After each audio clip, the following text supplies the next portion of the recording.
از همه شما خواهش میکنم که همتان در خانه ها نوار معراج داره. در جمعه هایی که سالهای پیش ما صحبت داشتیم، اگر نداشته باشه در سایت اینترنتی ما درایه، خصوصا موضوع معراج گیره گوش کنه تا اینکه عقیده شما در باب معراج مستحکم شود. و بازم میگم امروز دشمنان اسلام بسیار حرکت دارن شما را و فرزندای شما را از اسلام جدا کنن، از پیغمبرتان جدا کنن، از قرآن جدا کنن. الان اگر یگان توی رقص و بازی میشد در اینجا میکروفون ممکن بود تا ساعت 3 شب میزدن، کسی کار نداشت. اما به خاطر قرآن و حدیث رسول اکرم اجازت نیست رادیو مونن. این است دموکراتیا، این است آزادی. اینشان برن خبر به پرزیدنت رساندن کن. بنابر عزیزان من، گوش اندازه معراج تماشا کنه. برای آن تاکید میگه این مسئله عقیده است. شاید یک کس شما را درباره معراج میپرسه از روی نادانی تا میگه دروغ است، والله میشه کافر، میشه زناتان طلاق، میشه از ایمان جدا. خداوند عذر قبول نمیکنه. شما فردا در پیشگاه خدا نمیتونه گویا که من نفهمیدم و ندانستم. این خدا قبول نمیکنه از ما. هر مسلمان وظیفه داره جستجو کنه یا به احکام دینش از خود کنه. بنابر سایت ما در الحمدلله در باب معراج من چند سال پای در پای صحبت مفصل دارم. ایشان مولا محمود جان داره. همون یک بار بچه ها تانقدی گوش کنه. والله من غم مسلمانی تا نمیخورم و الا همه شما هم که دوزخ روه به خدا زیان نمیرسه. خدا به حضرت موسی گفت که ای موسی این تکفروا انتم و من فی الارض جمیعا فان الله لغنی حمید. ای موسی اگر با تمامی بنی اسرائیل تو کافر شوی هم به من زیان نمیرسه. ما هم امت محمدی هممانم کافر شویم به خدا زیان نمیرسه. لیکن باید ما بیدار شویم. ما باید دین ما نشناسیم، عقیده ما ندانیم که پگه آتش دوزخ ما طاقت نداریم.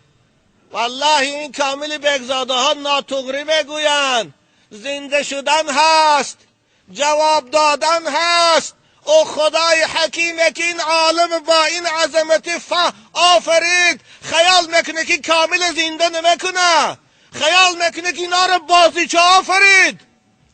یک حکومت ضعیف و ناتوان یگان چیز بهوده نمی آفرو، یا سیمنزوات بهوده نمی آفره. خدا این موجودات و این بشریت به هیچ آفرید، از اینها یگان غرض نداره.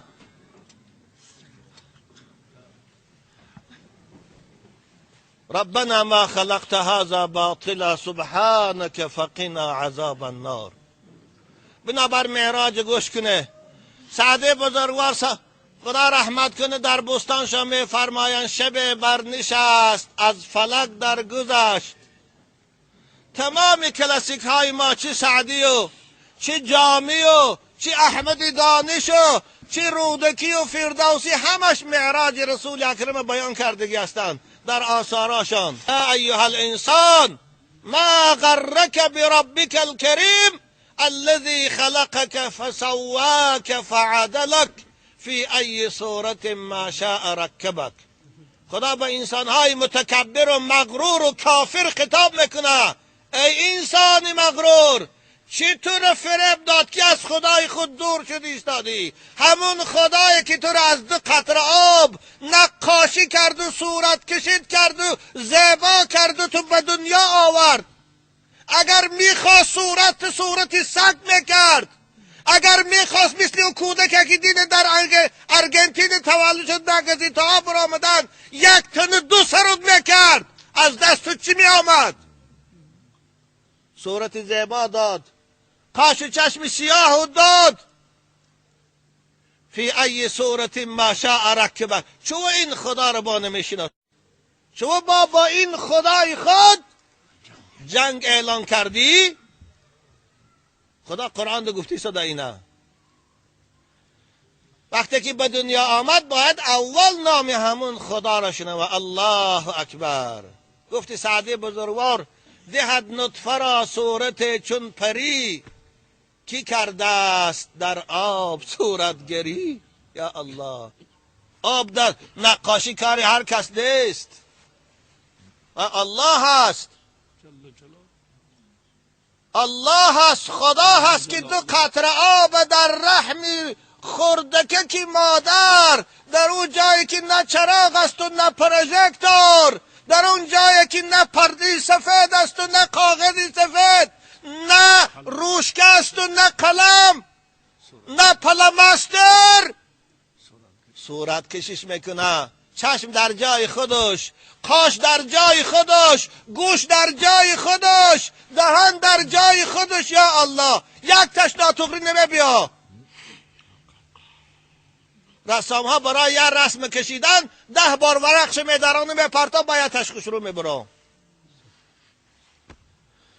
یا الله، دهد نطفه را صورت چون پری، کی کردست و بر آب صورتگری. بنابر باید نام این خدا را شنوه. الله اکبر. فایده از آن عزیزان من این است که پیغمبر خدا میگویند کودک نوزاد وقتی که تولد شد در گوشش از آن گویم از ضرر جنها امین میمونه. امروز کسلی های روحی ببینید سر تا سر قریب جمهوری ما فرا گرفته است. هر روز یک دو تا دیوانه مسجد ما میبیا. برای خاطر چیست؟ برای خاطر همین که اذان از خانه های مسلمان ها گم شد. اذان در گوش نوزادهای و در تولد خانه تولد میشید، اول کلمه که بشنو یابت وایمه تا زبان خواهرای شفقت. اذان نیست. با میشه کسلی چی روحی، با میشه کسلی دیوانه، با میشه کسلی جنوره، با میشه کسلی پریپاتکا. این است. من که امروز ای مسیطا هم اذانا منو من کردیان.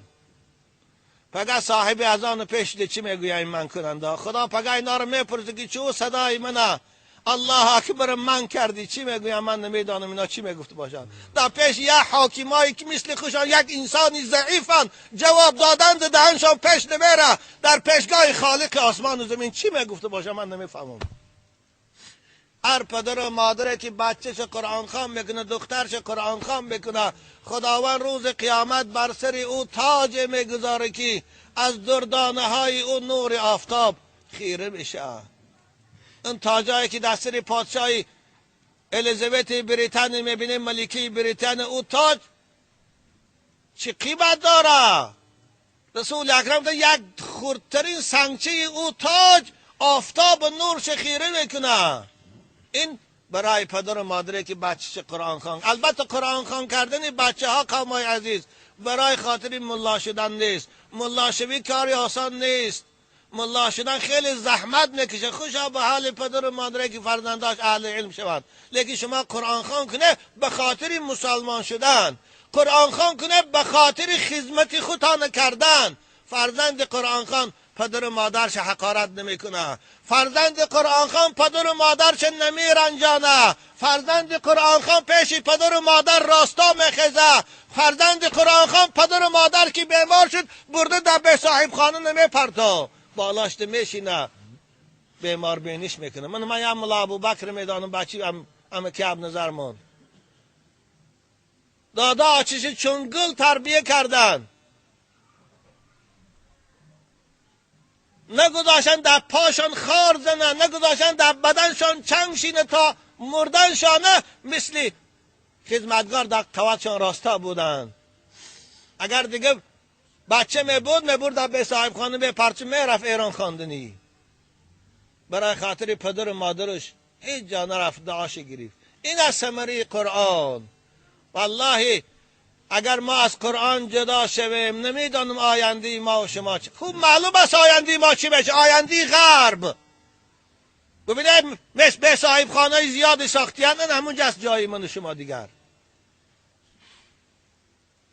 بنابراین بچه هاتان قرآن خوان کنید.